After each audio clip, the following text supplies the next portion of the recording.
Vamos a abrir la palabra del Señor, hermanos, ahí en San Juan, capítulo 17, hermanos. Ahí vamos dando lectura a la palabra del Señor. Gloria a Dios. San Juan 17, hermanos. Vamos a dar lectura hasta el versículo 10 nada más, hermanos. Del 1 al 10 alternadamente, hermanos, vamos a dar lectura a la palabra del Señor. El tema en esta mañana, la oración sacerdotal de Cristo. Es el tema en esta mañana, la oración sacerdotal de Cristo. Gloria al Señor. Ahí en San Juan 17, del 1 al 10 dice, yo leo el primero, usted el segundo, concluimos en el 10. Estas cosas habló Jesús y levantando los ojos al cielo dijo, Padre, la hora ha llegado, glorifica a tu Hijo, para que también tu Hijo te glorifique a ti. Como le has dado potestad sobre toda carne, para que dé vida eterna a todos los que le diste. Y esta es la vida eterna, que te conozcan a ti, al único Dios verdadero, y a Jesucristo, a quien has enviado. Yo te he glorificado en la tierra, he acabado la obra que me diste que hiciese. Ahora pues glorifícame tú al lado tuyo, con aquella gloria que tuve contigo antes que el mundo fuese. He manifestado tu nombre a los hombres del mundo. Me diste tuyo serás, me los diste y me has guardado tu palabra. Ahora has conocido que todas las cosas que me has dado proceden de ti. Porque las palabras que me diste les he dado, y ellos las recibieron y han conocido verdaderamente que salí de ti y han creído que tú me enviaste. Yo ruego por ellos, no ruego por el mundo, sino por los que me diste, porque tuyos son. Y todo lo mío es tuyo, y lo tuyo es mío, y he sido glorificado en ellos. Bendito Dios, en este momento, Padre, venimos delante de tu presencia una vez más. En este momento, Padre, abre tu entendimiento, danos sabiduría, que juntos podamos entender, Señor, que juntos podamos captar la enseñanza en esta mañana y podamos ser hacedores de la palabra y no tan solamente oidores. En este momento, cada uno que se encuentra aquí, nos encontramos, Señor, con un solo propósito de aprender y que te vengas a glorificar en nuestras vidas. Nos ponemos en tus manos y que tu Espíritu Santo nos guíe. En el nombre poderoso de tu Hijo amado, que es Cristo Jesús, Señor nuestro. Amén. Tome asiento, hermanos. Aleluya. La oración sacerdotal de Cristo, hermano, es el tema en esta mañana. La oración sacerdotal de Cristo. El tema dice, la oración de Jesucristo detalla su deseo para sus seguidores. Realmente, hermanos, esta oración que habla Jesús aquí en el capítulo 17 de San Juan, lo que está dando detalles del deseo de Jesús hacia cada uno de sus discípulos o cada uno de sus seguidores o creyentes en Él, que les sirva. La gloria que me diste, dice Jesús, yo les he dado para que sean uno, así como nosotros somos uno. Aquí hay una palabra clave, hermanos, en este versículo. Cuando dice, la gloria que me diste, yo les he dado para que sean uno, así como nosotros somos uno. Algo interesante ahí. El Padre y el Hijo desean lo mismo. El Padre y el Hijo quieren lo mismo, sienten lo mismo, desean lo mismo. Y esto es lo que dice así, así como nosotros somos uno, quiere que la iglesia, los creyentes, el pueblo de Dios, seamos uno en el Señor. Que deseemos lo mismo, que anhelemos lo mismo. Nuestro deseo, nuestro anhelo es estar en la misma presencia de Dios. Que Él venga a glorificarse en nuestras vidas. Que Él venga a dejarse sentir en nuestros medios. Que Él sea el que nos guíe en nuestros pasos. Que Él sea el que nos enseñe el camino. De esta manera, hermano, es la oración clave que el Señor quiere. Que así como el Padre y el Hijo son uno, así quiere que nosotros como iglesia seamos uno. Pero ¿qué es lo que pasa? La mayoría del tiempo, hermanos, la iglesia siempre. Yo le digo, hermanos, si empezamos a hacer una elección para una votación para algo, yo le garantizo que vamos a ver aquí con desacuerdos. cosas simples, hermanos. Si yo simplemente, hermanos, le preguntara a Mari, ¿qué color me darías para que pintara la iglesia? ¿Qué sugieres? Mari puede decir azul. Pero alguien de ahí está de desacuerdo. Y aquí la palabra nos dice que estemos en un mismo sentir, que sintamos lo mismo, que decíamos lo mismo. En la iglesia primitiva, cuando la iglesia iba creciendo, dice que todos tenían las cosas en común. La mayoría tenía todo en común, deseaban lo mismo, querían lo mismo, hacían lo mismo. Yo le digo que casi todo, porque si vemos ahí qué sucede con Ananías y Zafira, ellos no estaban de común acuerdo como los demás. Ellos había algo en ellos. Había la mentira, el engaño, porque fue lo que quisieron hacer, engañar y mentir. Cuando iba creciendo la iglesia, dice que todos tenían lo mismo en común, deseaban lo mismo, anhelaban lo mismo. Entonces, en esta oración sacerdotal que vamos a estudiar el día de hoy, Jesús, que se encuentra en Juan 17, obtenemos una visión importante de la voluntad de Dios para su iglesia y su pueblo. En este capítulo 17, hermano, vamos a entender lo importante o la importancia de la voluntad de Dios para la iglesia y para el pueblo. Es posible que haya formado parte de un grupo por lo que oró un evangelista o un líder cristiano conocido. Podríamos llegar a la conclusión errónea de que tal oración tiene una importancia especial. Pero hoy hablaremos sobre la persona más importante que ha orado por usted, y ese es Jesús. Porque simplemente dice, no solamente por lo que me has dado, sino los que van a creer por la palabra de ellos. ¿Y quiénes somos nosotros? A veces es difícil comprender cuáles son los propósitos de Dios. A veces no podemos captar o entender el propósito de Dios y saber si nuestra oración armoniza con ellos. Sin embargo, Dios nos entiende perfectamente y tiene el plan para cada persona. Dios nos ha hecho a todos diferentes, hermanos, para completar o hacer la obra de Dios. Cada quien tiene una área específica, hermano, para trabajar.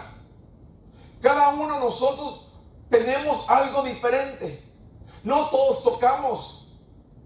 No todos tenemos el don de interceder, de orar por medio de la intercesión. Oramos.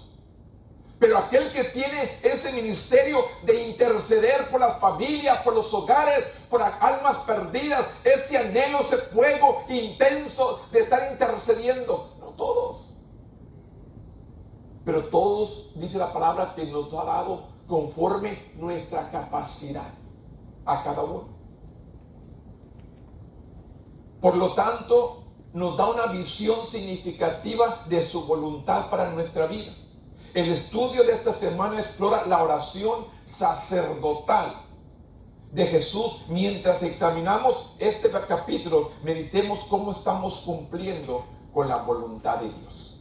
¿De qué manera estamos cumpliendo con la voluntad de Dios? Si vemos ahí, el capítulo 17, versículo 1 dice, estas cosas habló Jesús y levantando los ojos al cielo dijo, Padre, la hora ha llegado.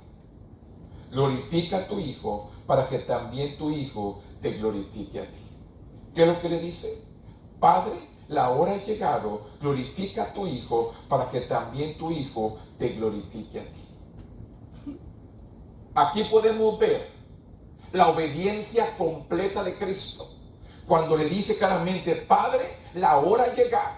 Él sabía lo que estaba por acontecer. La hora ha llegado. Glorifica a tu Hijo para que también tu Hijo te glorifique a ti. El momento ha llegado, dijo Jesús. Jesús vino a glorificar al Padre, haciendo su voluntad. cumpliendo el propósito por el cual Él había venido. Él sabía que había venido a morir en la cruz. Cuando el profeta Isaías habla y dice, ¿y a quién enviaré? ¿Qué dijo Cristo? Envíame a mí. Él estuvo dispuesto. Él sabía el propósito por el cual Él había venido. Y por eso dice, para que la hora, pero Padre, la hora ha llegado. Glorifica a tu Hijo, para que también tu Hijo te glorifique a ti. No hubo ningún aspecto de la vida o el ministerio de Jesús que no representara obediencia completa. Lo que hizo, lo hizo conforme la voluntad de Dios. Si vemos en la resurrección de Lázaro, ¿qué es lo que dice? Dice Jesús, gracias Padre, porque sé que siempre me escuchas. Él sabía que el Padre lo estaba escuchando. Nosotros como iglesia, como hijos de Dios, tenemos esa misma seguridad que cuando abrimos nuestra boca, clamamos al Padre, sabemos que Él nos escucha. Tenemos esa seguridad que si yo clamo al Padre, hermanos, Él me está escuchando. Esa seguridad tenía Jesús. ¿Cuántas personas dicen, es que siento que mi oración ni al techo llega? La Biblia dice que Él nos ha dado una medida de fe a cada uno. ¿Cómo no podemos creer de que Él nos escucha? Cuando la Biblia me dice que su oído está atento al clamor de sus hijos.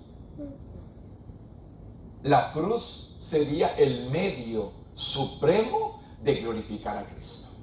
La cruz sería el medio. Si bien Juan 16 concluye el relato del discurso de despedida de Jesús a sus discípulos, el capítulo 17 comienza Jesús en actitud de oración, lo que tipifica su entrega total a la voluntad del Padre.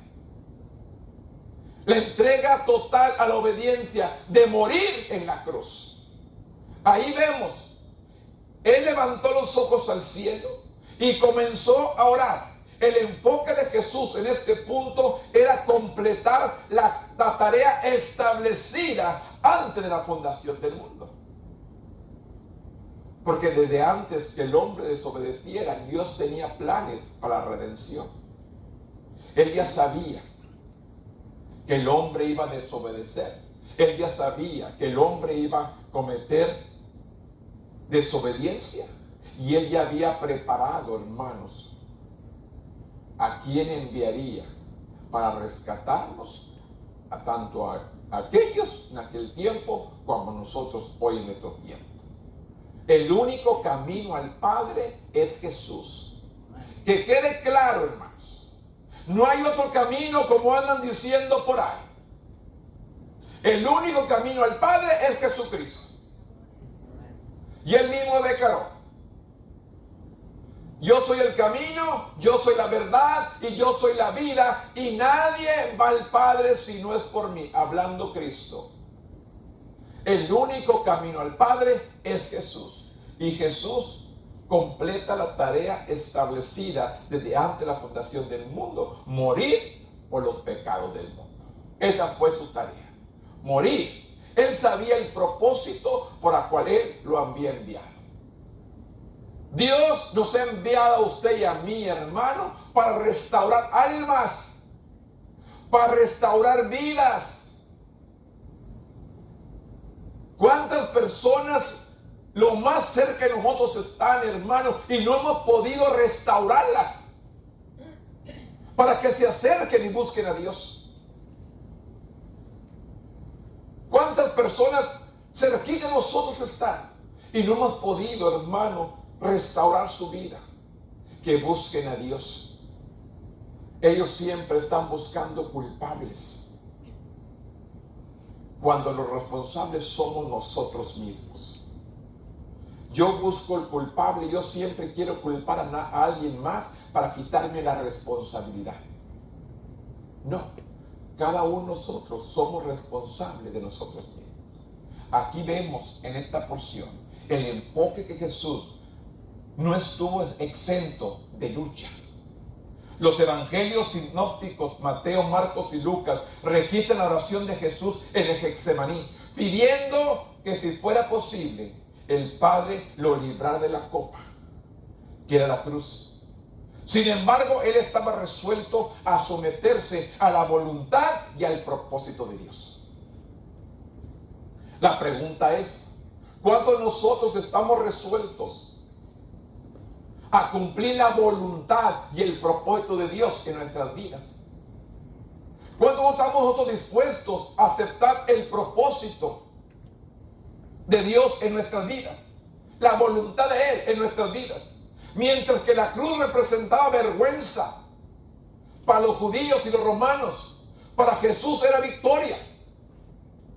Para unos era vergüenza, pero para Cristo era su victoria final. Porque sería la manera en que glorificaría al Padre, cumpliendo el propósito de su vida, venir a morir en una cruz para rescatar a todo aquel que estaba perdido. ¿Qué dice? Yo vine a buscar y a salvar todo lo que estaba perdido. Jesús vino en obediencia completa a cumplir un propósito, a cumplir la voluntad y hacer la voluntad de nuestro Dios. Su misión terrenal fue venir a morir en una cruz. Esta fue su misión, hermano, y Él la cumplió hasta el final. Él no rehusó. ¿Usted recuerda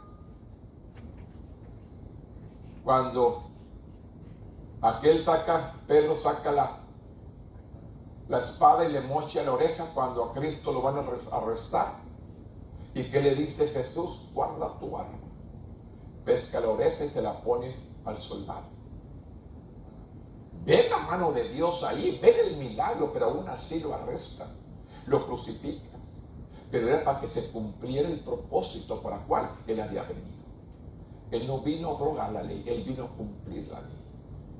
Él vino a cumplir la palabra, hermano. Por eso vemos que la obediencia de Cristo fue completa en este mismo versículo donde dice: Padre, la hora ha llegado, glorifica a tu Hijo para que también tu Hijo te glorifique a ti. A ti Jesús vino a ser glorificado, glorificando al Padre, muriendo en una cruz para salvar a usted y salvarme a mí. Aquí vemos una obediencia completa de Cristo. La pregunta es, ¿nosotros estamos en una obediencia completa a lo que Dios nos ha llamado? ¿Estamos completos en Dios, hermanos? ¿Estamos obrando conforme a su voluntad, haciendo el propósito para el cual Dios nos ha llamado? Necesitamos, hermano, ponernos en la brecha, ponernos en el camino donde Dios me ha llamado y empezar a hacer cosas que debo de hacer y que no estoy haciendo. Y nuestro propósito para todos nosotros es salvar las almas perdidas. ¿Cuánto consejo, cuánta palabra le decimos a aquellos que nos rodean? O le hablamos del Evangelio, o le hablamos de la palabra, o le hablamos de la salvación. ¿Cuántos de nosotros, hermano, a veces a los que más queremos los estamos perdiendo? Lo que está más cerca de nosotros lo estamos perdiendo. ¿Qué está pasando? No estamos en el lugar que debemos estar. No estamos cumpliendo el propósito. La Biblia dice: cree en el Señor Jesucristo y serás salvo tú y toda tu casa. Hay una promesa ahí, hermano. ¿Y qué está pasando con nosotros? ¿Estamos siendo probados? ¿Nuestra fe está siendo probada? ¿No confiamos en el que todo lo puede? ¿No confiamos en el que todo lo sabe, el que todo lo entiende, el que todo lo hace, el que todo lo cambia, hermanos? Y hoy más que nunca yo sigo declarando, hermanos, van a suceder cosas grandiosas. Van a suceder ya, no mañana, ya. Van a suceder cosas que no nos esperábamos, hermanos. El poder de Dios se va a manifestar para que la gente se vuelva a Dios y le crea a Dios, hermano. porque estamos viviendo el último tiempo. ¿Cuántos lugares, hermanos, se cerraron temporalmente por la pandemia? Y le digo una cosa, ¿cuántos de esos lugares no han podido abrir todavía? Han perdido el local, han perdido todo por toda esta situación. ¿Qué está pasando, hermano? ¿Dónde estamos? ¿Estamos haciendo la voluntad de Dios o estamos haciendo nuestra voluntad? ¿Dónde estamos parados? Jesús vino y cumplió el propósito por el cual Él había sido llamado a morir en la cruz y llegó hasta la muerte, hasta el final. Y cumplió. ¿Nosotros estamos cumpliendo? El versículo 2 al 5 dice: ¿cómo le has dado potestad sobre toda carne, para que dé vida a todos los que le diste? Y es de la vida eterna, que te conozcan a ti. ¿Qué es la vida eterna? Que te conozcan a ti, el único Dios verdadero. Esto es lo que tenemos que enseñar. Que conozcan a Cristo. Por medio de Jesús, que conozcan al Padre, que Él es el único Dios verdadero, y a Jesucristo, a quien has enviado. Esta oración, y esta es la vida eterna. Escuchen. Esta es la vida eterna que todos deseamos y anhelamos un día.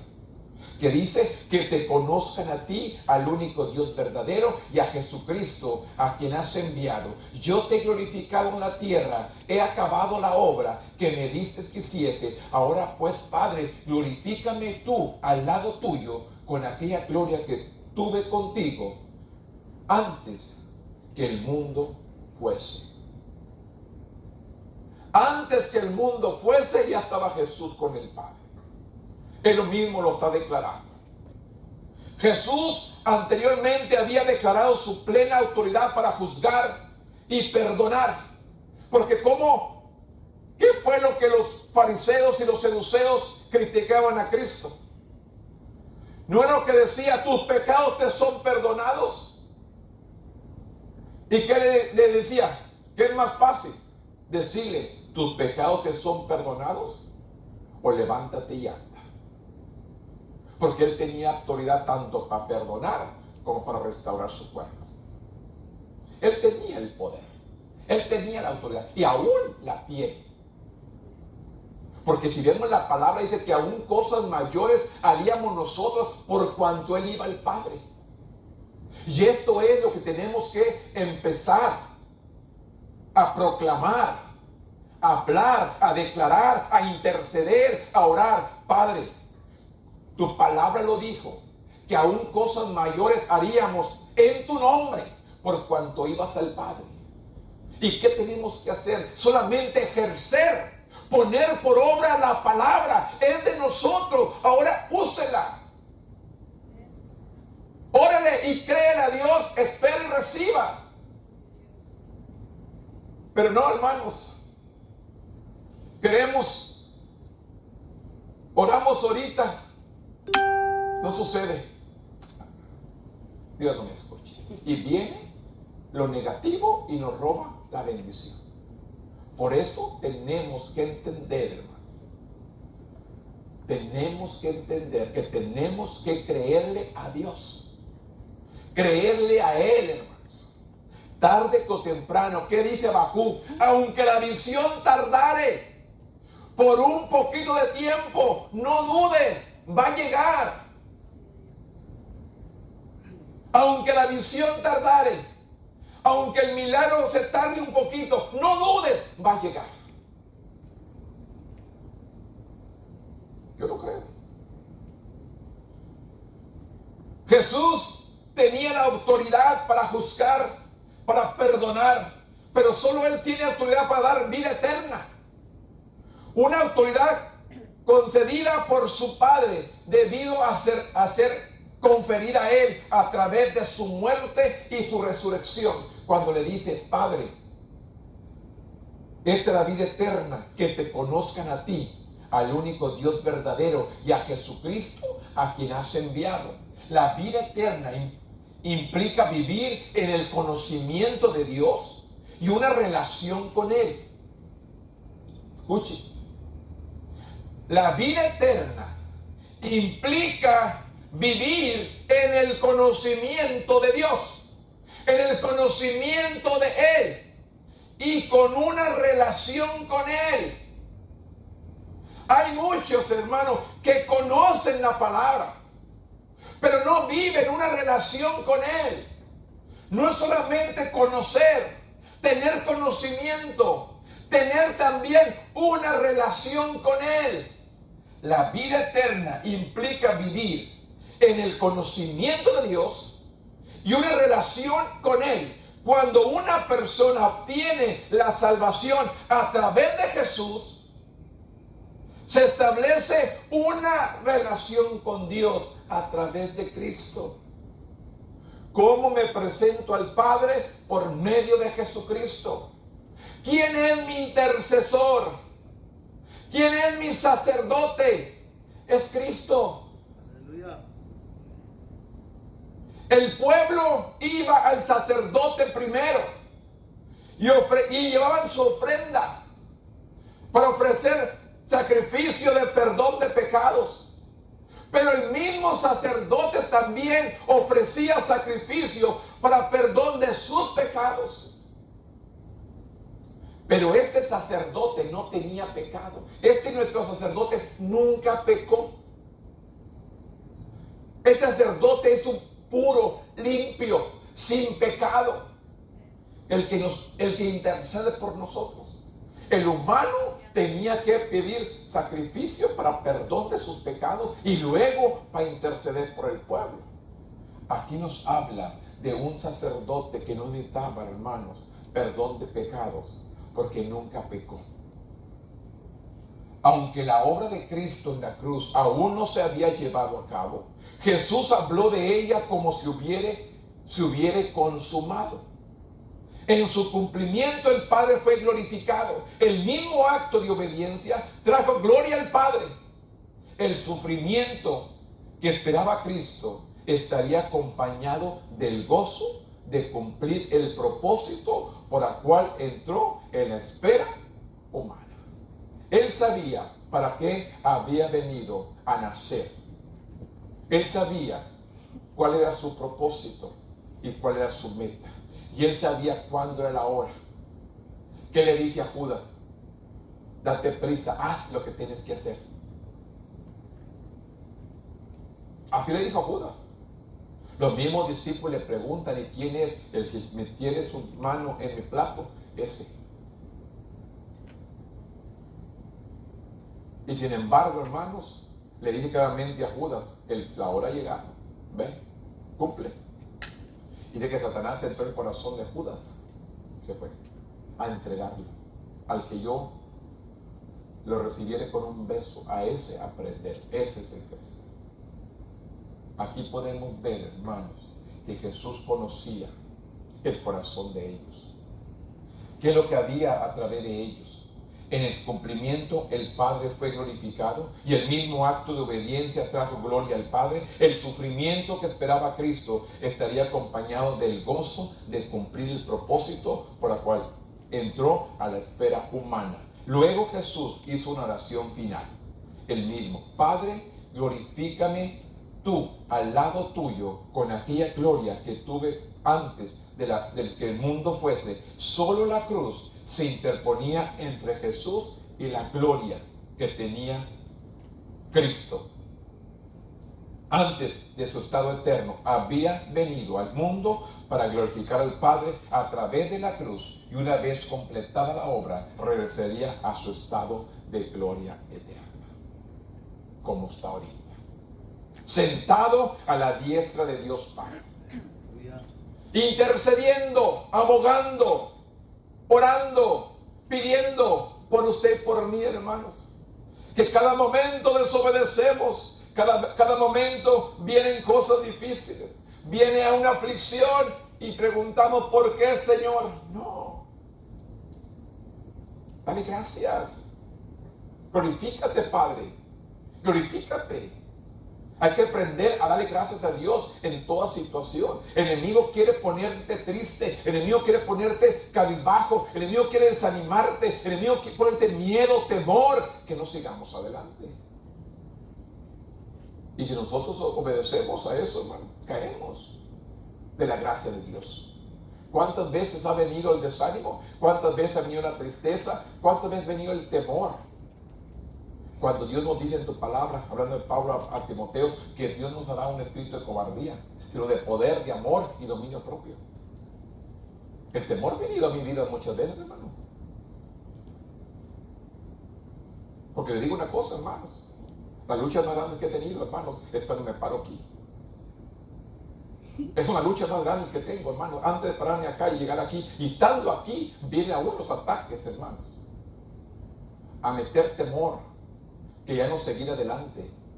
Pero Dios nos ha mandado con un propósito. Si Dios te llamó, Dios te tiene, es que tú puedes hacerlo. Dios te ha puesto en un lugar porque sabe que estás capacitado para hacerlo. Vas a soportar. Dios no te va a dar más de lo que tú no puedas sobrellevar. Juntamente con el problema, la situación, Dios te va a dar una salida. Esa es la fe y la confianza que yo tengo en Dios. Él nos va a dar una salida.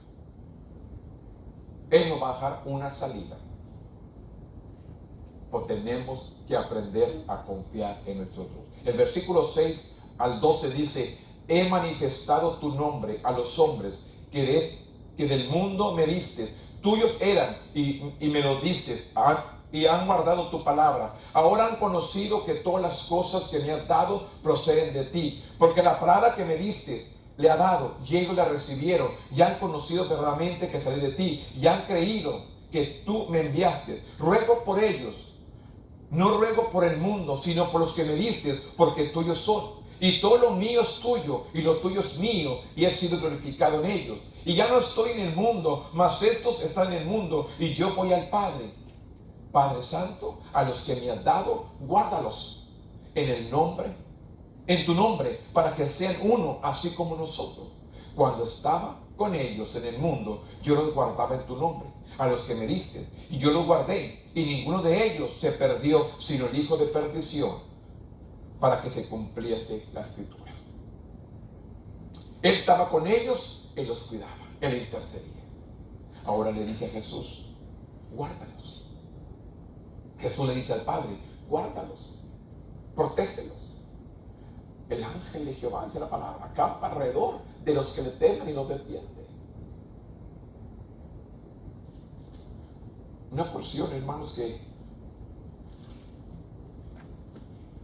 de Hebreos, que habla, dice en el 14, ¿no son todos espíritus ministradores enviados para servicio a favor de los que han heredado la salvación? ¿Quiénes son? ¿No son todos espíritus ministradores? Hablando de los ángeles. Enviados para servicio a favor de los que serán herederos de la salvación. ¿Quién son los herederos de la salvación? Nosotros. Entonces los ángeles están en nuestro servicio para protegernos, para ayudarnos, para dirigirnos. ¿Qué hace falta? La oración, hermanos, de Daniel, que no dice que venía el ángel y lo retuvieron. ¿Quién trae la bendición? El ángel. Pero hubo quien se interpuso y tuvo que mandar a un ángel mayor para que llegara la respuesta de Daniel. Y por eso dice: no son todos espíritus ministradores, hablando de los ángeles, enviados para servicio a favor de los que serán herederos de la salvación. Nosotros somos herederos de la salvación. Entonces los ángeles están a tu alrededor cuidándonos. Pero mire, hermano, en la mañana usted se levanta, ni se acuerda de ellos. No se los envía a sus hijos. Envíelos a su familia, a sus amigos, sus parientes. Ángeles administradores de protección, de sanidad, de liberación, de restauración. Los envío, de salvación. Los envío a esta familia, a estas personas. Yo lo hago en la mañana. Los envío. Sé con esta familia, Señor. Envío los ángeles tuyos a los que no han sido salvos de esta familia, Señor, el ángel de salvación lo envío para que le toque, le hable a alguien, le diga la palabra que ya conoce, pero no ha querido doblegarse al Señor. Y le enviamos, hermanos. De sanidad también. Pero tenemos que hacer y cumplir la voluntad de nuestro Dios. Sabiendo, dice Jesús, hermano, en el versículo 17, en el capítulo 17, de 6 al 12, el Padre es revelado a través del Hijo. Dice, sabiendo que su partida del mundo era inminente, Jesús dirigió su atención a orar por sus discípulos. Esta es la que llamamos la oración sacerdotal de Jesús. Un sacerdote es, entre otra cosa, un representante. Y Jesús había representado al Padre ante sus discípulos. Y ahora le representaba a ellos ante el Padre. En los 2 capítulos anteriores, Jesús había explicado su promesa de que el Espíritu Santo vendría.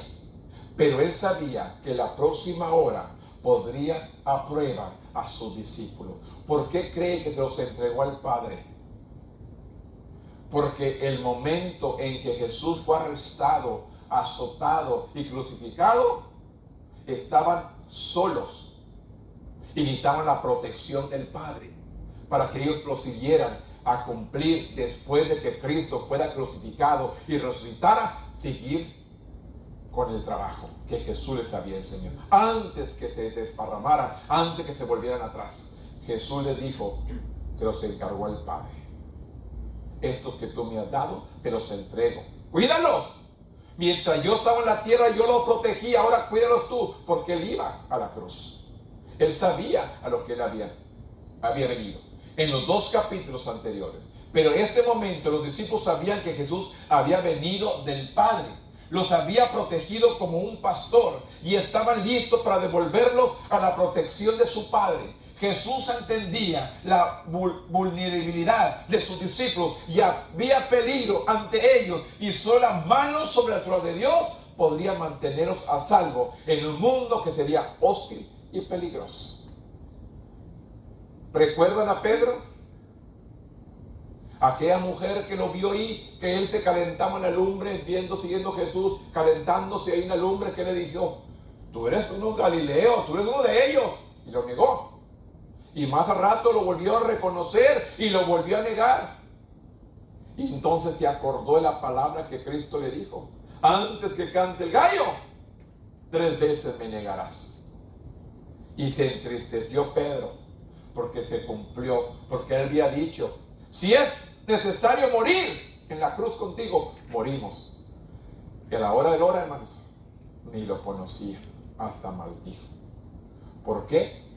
Porque había algo hostil y peligroso. Y por eso se los encarga al Padre. Yo voy a cumplir el propósito, pero te encargo a estos que me has dado, que los guardes, que los protejas. Entonces tuvo que el Padre protegerlos para seguir cumpliendo el propósito. Si no, hermano, no hubiera llegado la palabra hasta nosotros el día de hoy. El versículo 12 deja en claro que ninguno de los discípulos dados a su protección se habían perdido, con la excepción de Judas, que había cumplido lo profetizado acerca de la traición, el hijo de perdición. Hoy Jesús continúa de intercesión por sus seguidores. Jesús sigue intercediendo. Pero ¿qué tenemos que hacer nosotros, hermanos? Buscarlo, tener una relación con Él, servirle, adorarle, bendecirle, exaltarle, hermano. Que no pase el día sin que no se acuerde de cuán grande es nuestro Dios. Cuando estoy a veces haciendo copias, gracias Dios. Estoy en un cuartito ahí haciendo copias. Gracias Dios. Te amo.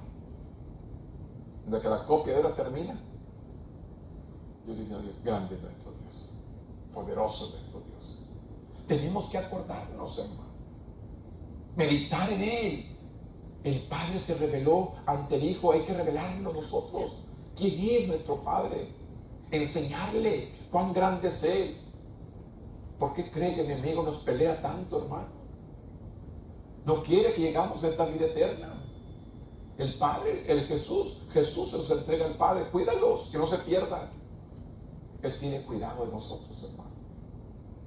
Ámele, sírvale. El 13 dice: pero ahora voy a ti y hablo esto en el mundo para que tengan mi gozo cumplido en sí mismo. Yo les he dado tu palabra y el mundo los aborreció porque son del mundo, porque no son del mundo, como tampoco yo soy del mundo. No te ruego que los quites del mundo, sino que los guardes del mal. No son del mundo, como tampoco yo soy del mundo. Santifícalos en tu verdad, tu palabra es verdad. Como tú me enviaste al mundo, así los he enviado al mundo. Y por ello yo me santifico a mí mismo, para que también ellos sean santificados en la verdad. Jesús dejó en claro que sus discípulos no eran del mundo, como usted y yo no somos del mundo. Él no es del mundo. Como resultado experimentaríamos rechazo, como Él también lo enfrentó.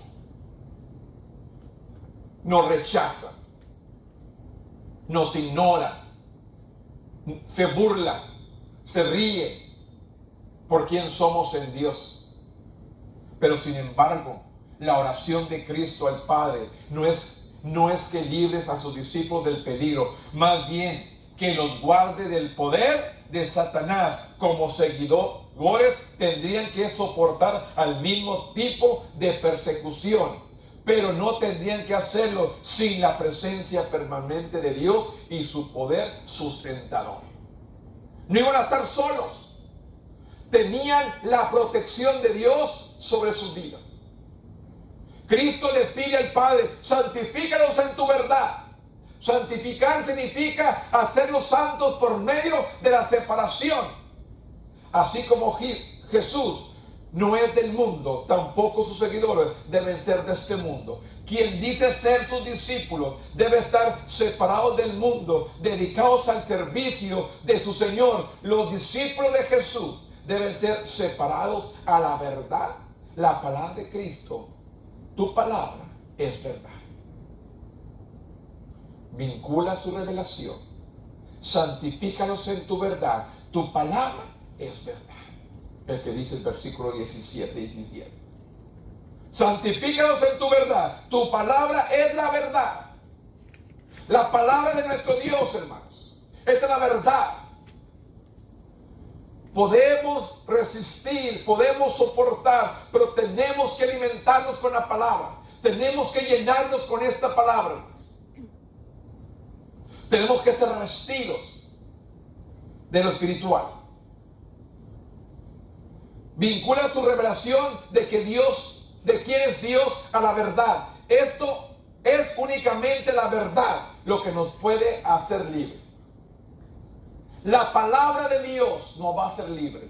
Esta revelación de Dios en su palabra nos da el conocimiento para que conozcamos realmente quién es nuestro Dios. Con su vida en la cruz, Jesús declaró que Él se santificaría por el bien de sus discípulos al pagar la pena por sus pecados. Este acto sacrificial sería un ejemplo para ellos, ya que seguirían a Jesús e irían todos al mundo y proclamar la salvación. Proclamar la salvación. Cristo les dice claramente: santifícalos en la verdad. Santifícalos en la verdad. ¿Qué dice? Santifícalos en tu verdad. Tu palabra es verdad. La palabra, hermano. La palabra de nuestro Dios, hermano, es la verdad. Escudriñale, léale, empápese, llénese, tome versículos, memorícelos, hágalos suyos, proclámelos, declárelos a su persona. Párese al espejo y dígale: tú y yo somos salvos por la sangre del Cordero. No se párase al espejo. Tú y yo somos salvos, tú y yo somos sanos. Así le declaro yo. No sé si estoy medio loco, pero amo a Cristo. Y yo sé en quién he creído. Yo sé quién es mi Redentor. Yo sé quién es Dios. Quién es mi Salvador. En medio de todo, ¿no? Toda circunstancia, prueba, tristeza, desaliento que venga, tenemos que vencer. Luchar, hermanos. Pelear. ¿Cuánta gente, hermanos, se da por vencido tan fácilmente? Cuelga los guantes, como dicen por ahí. O tira la toalla. No, hay que seguir adelante. ¿Te sientes triste? Levántate, confía en Dios. ¿Te sientes desanimado? Levántate. Estamos confiando en un Dios poderoso. Mas no ruego solamente por estos, dice. No ruego solamente por los discípulos, que dicen, sino también por los que han de creer en mí, por la palabra de ellos. Jesús mismo en esta oración, hermano, se acuerda de nosotros. Intercede por nosotros. Comienza el tercer segmento de la oración de Cristo. Primero oró por sí mismo, luego por sus apóstoles, y luego cambió el enfoque a la siguiente generación de cristianos que andarían con él a lo largo de la era de la iglesia. Esto significa que en Juan Jesús estaba orando por nosotros. Primero interceda por él, después por sus apóstoles y luego por los que van a creer, por usted y por mí. Jesús se enfocó en la unidad como necesidad. Aquellos que siguen a Jesús deben ser uno, como Él y el Padre son uno. Así Jesús nos enseña. Este segmento de la oración de Jesús nos recuerda que no hay mayor amenaza para la iglesia que la desunión. Asimismo, la unidad de la iglesia tiene un gran impacto en las predicaciones del Evangelio. Porque si el enemigo divide la iglesia, hermanos, nos destruye. ¿Qué es lo que pasa? ¿Cómo destruye las familias? Separando a los padres. Es el trabajo que el enemigo hace, hermanos.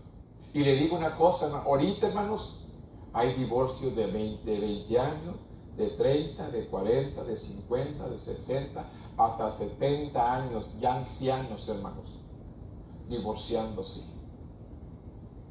Ya personas de 70, 80 años divorciándose, hermanos. ¿Hasta dónde hemos llegado? Ya unos ancianos, hermanos, no pueden ni caminar y se andan divorciando y se andan peleando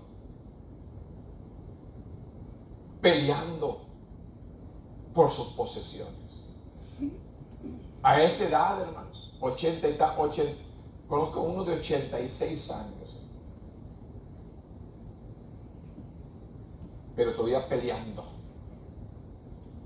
sabiendo que lo que aquí la tierra, aquí se va a quedar. Nuestra alma que vuelve a Dios, hermanos, es la que tenemos que prepararnos, estar listos. Aquí podemos ver, hermanos, de cómo el enemigo ha tratado de destruir las familias, los hogares, las iglesias. Destruyendo la familia, destruye la iglesia, hermanos. De esa manera es lo que el enemigo hace. Por eso dice este segmento de oración de Jesús, nos recuerda que no hay mayor amenaza para la iglesia que la desunión. Que no estemos unidos. Como dice Salmo 133. ¿Qué lo dice el Salmo 133, hermanos? A mí se me olvidó. Mirad cuán bueno y cuán delicioso es habitar los hermanos juntos de las greñas. ¿No dice así, hermanos? No, dice, mirar cuán bueno y cuán delicioso es habitar los hermanos juntos en armonía. Porque ahí envía Jehová bendición y vida eterna. Pero ¿qué pasa, hermanos? No, es que el pastor más no. No, es que el hermano más no. Es que la hermana. No, hermano. Hay que unirnos. Hay que estar de acuerdo. Estamos trabajando para el mismo Dios. Estamos trabajando para el mismo Señor, el mismo patrón. Queremos estar un día delante de su presencia. Lo que tengo aquí se queda. Mi alma va a llegar a Él. Esto es lo que tenemos que luchar. Nos peleamos por lo terrenal, por lo físico, por lo que está aquí. Cuando lo que importa es lo espiritual, lo que vamos a llegar ante la presencia de Dios, lo de aquí se va a quedar. Si no viene Cristo, hermanos, este lugar cuando yo no esté, alguien va a tener que tomarlo. Alguien va a tener que seguir adelante. Pero Dios nos ha llamado a cumplir un propósito. Y tenemos que cumplir la palabra. Dios nos llamó, voy a enviar. Voy a enviar.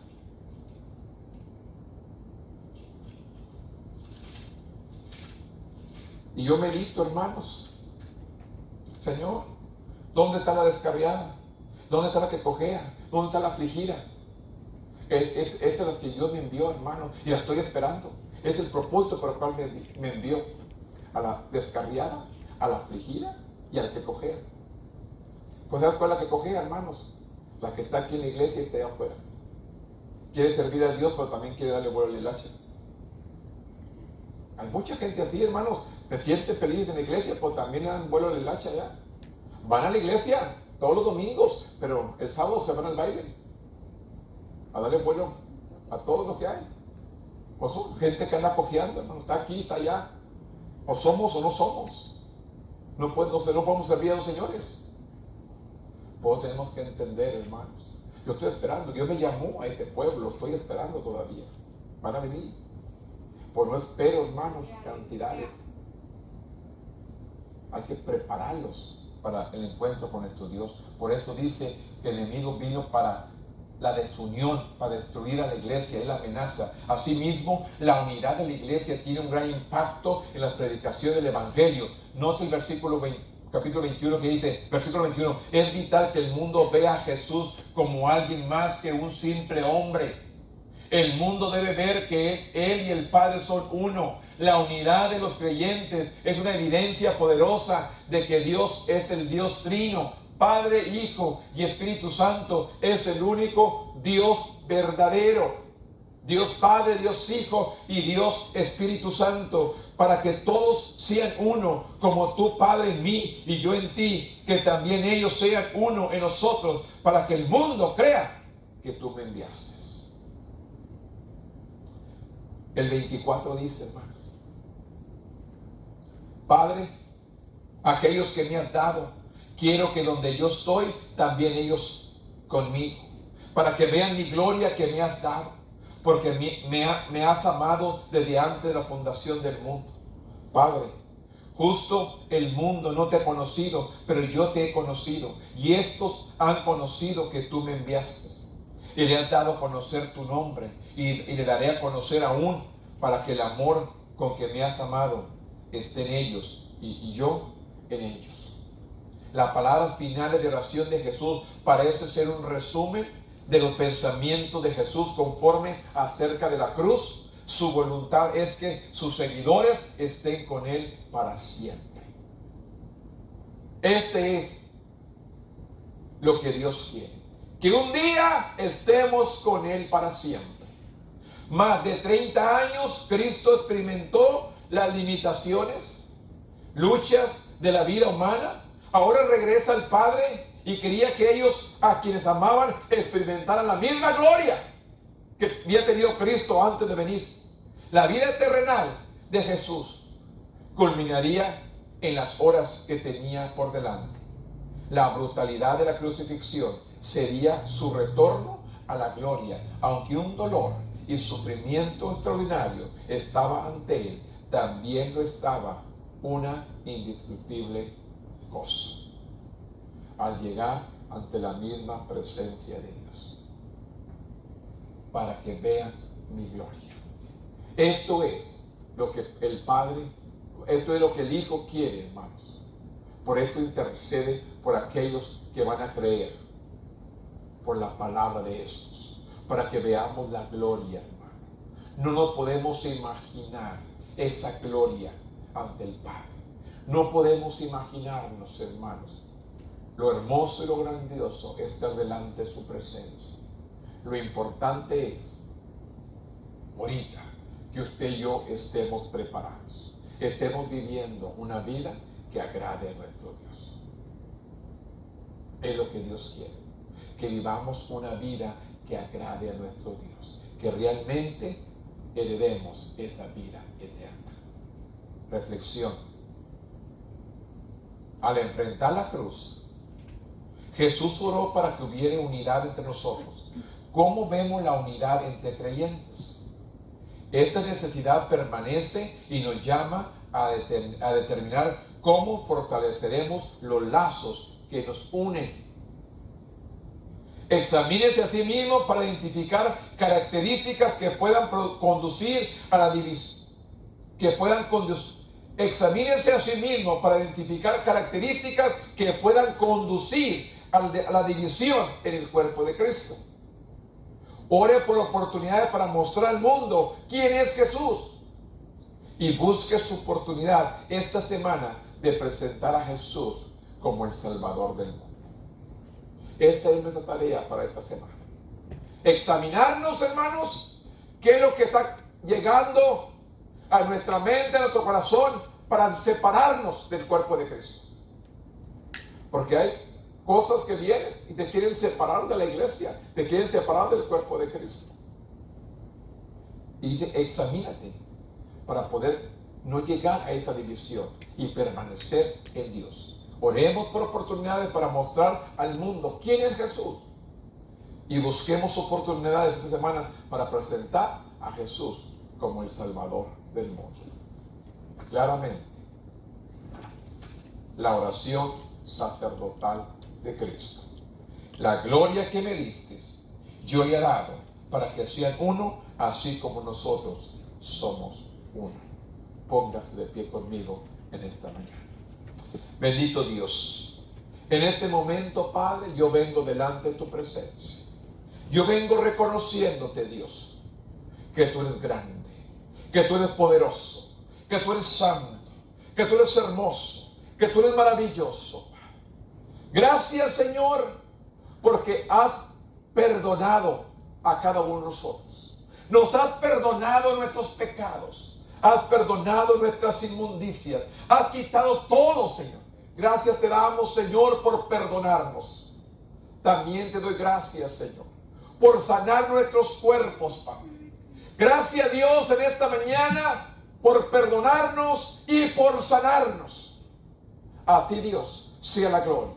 Padre, en el nombre de Jesús, declaramos salvación en nuestras vidas y sanidad a nuestros cuerpos. Y también declaramos salvación a los que aún no han creído. Ayúdanos, Dios, a proclamar a aquel que se ha desviado, a aquel que ha regresado atrás, a aquel que se ha apartado, a aquel que cojea, a aquel que está herido, a aquel descarriado, que podamos hablarle la palabra y la pueda recibir con gozo y regresar al camino de nuestro Dios. Muestra tu poder, Señor. Muestra tu poder, Padre, en el nombre de Jesús. En el nombre de Jesús, Padre, muestra ese poder grandioso que solamente usted puede dar. Gracias, Señor, por esta lección esta mañana. Gracias, Dios, por la vida de mis hermanos. Gracias, Dios, por aquellos que no llegaron en esta mañana. Te pido que los bendigas donde quiera que estés. Que seas tú, Señor. Guárdalos, Señor, hermano. Cuídalos y protégelos. Que podamos seguir adelante proclamando este evangelio de que Cristo salva, sana, bautiza, bendice y viene pronto. En el nombre poderoso de Cristo Jesús, Señor nuestro. Amén.